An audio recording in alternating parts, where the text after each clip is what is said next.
História de Zumbi dos Palmares. Naquele tempo havia a escravidão. Ser escravo era um sofrimento. Os coitados trabalhavam duro e pesado e no fim do mês não recebiam salário. Todos os dias após concluir as suas tarefas, eles eram trancados em barracões. Não tinha cama e nem rede, dormia no chão. E a comida, feijão, farinha e peixe, regulado. Em dias de santo padroeiro, melhorava, vinha angu com moído de boi. Se por acaso, mesmo sem querer, alguém desagradasse o feitor da fazenda, lá vinham palmatoras, chicote de 3 pontas, eram amarrados em troncos de pau, amordaçados, chicoteados, torturados, que às vezes levava até a morte. Tanta ruindade era para produzir açúcar. O Brasil era um grande canavial, tirando o mato brabo ainda cheio de onças, sucuri, insetos, era tudo coberto de pé de cana.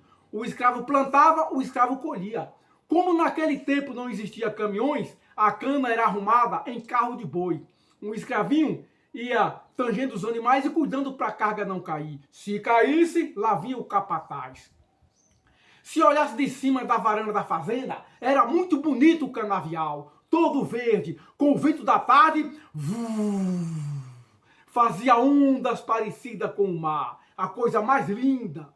De perto, lá dentro, era o inferno dos escravos. Ali o escravo adoecia, ali o escravo apanhava, ali o escravo chorava, ali o escravo morria. Mas dali também escravo fugia. Se fosse escravo índio, era muito difícil pegar e trazer de volta, porque os índios eram daqui mesmo do Brasil, conheciam o mato como a palma da mão, tinham amigos e parentes em todo canto. Os feitores até que preparavam as armas, afiavam os chicotes, entrava na mata e desistia. Esse índio sumiu no sertão, sumiu do desertão, conforme o tempo falava. Mas se fosse escravo negro, vindo da África, acorrentado pelos pés, pelos pescoços, no porão dos navios, fugir logo era recuperado. Os negros não tinham parentes nem amigos por aqui. Os seus amigos e parentes estavam do outro lado do mar, espiando o mar para ver que ele não tinha condições de se encontrar com os parentes dele. Imagina só o que sofria o negro fujão nas unhas dos capatazes. Mas como tem o velho ditado, um dia é da caça, outro do caçador. Certa época, no sul de Pernambuco, 40 escravos se juntaram para fugir. Os fugitivos, os fazendeiros engoliram a ira e o prejuízo. Os fugitivos caminharam léguas e léguas. Deram-lhe uma serra de muitas palmeiras. Havia ali um rio largo e pedregoso. Olhando lá de cima, não se via mais nenhum canavial. Acamparam. Esse foi o início de Palmares. Qual foi a data? O dia e o mês? Não sabemos. Só o ano. 1597. Palmares cresceu.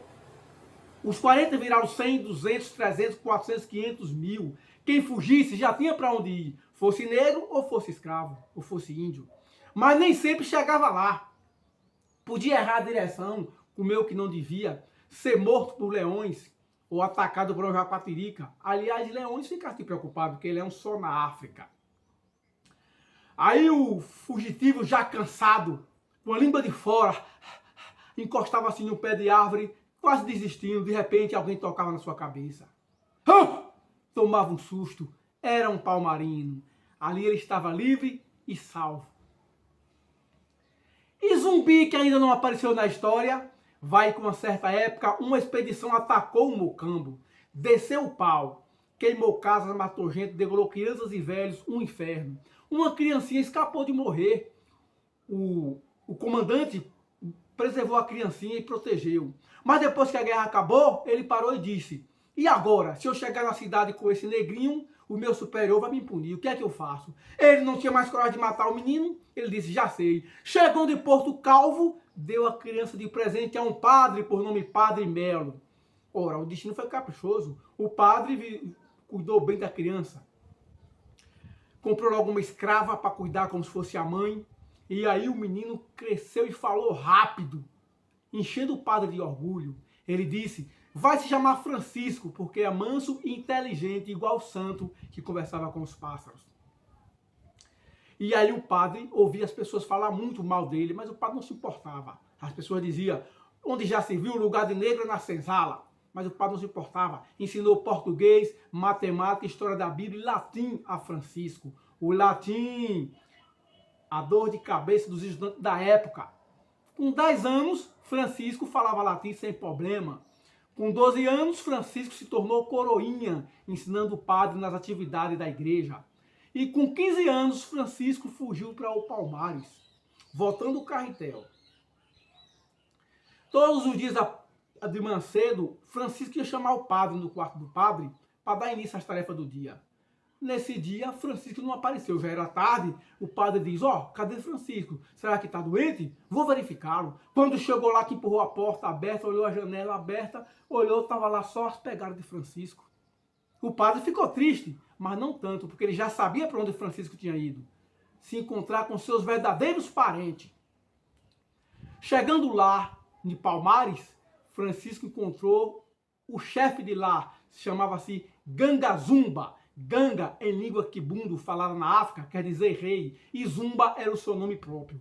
Ganga Zumba, encantado e assustado com o poder e a inteligência de Francisco, adotou logo Francisco, deu logo o nome de guerra de Zumbi, quer dizer espírito que não morre. E ali, Zumbi parecia ser o gênio, porque rapidamente ele se tornou comandante das armas, isto é, o general mais jovem da história do Brasil. E Francisco começou a guerrilhar ao lado de Ganga Zumba. E assim venceram várias batalhas, várias guerras. Eu vou parar por aqui, porque senão o vídeo fica muito longo. Em outra ocasião, em outro vídeo, eu posso falar mais um pouquinho para completar, porque essas histórias praticamente não têm fim. Alô? Salve!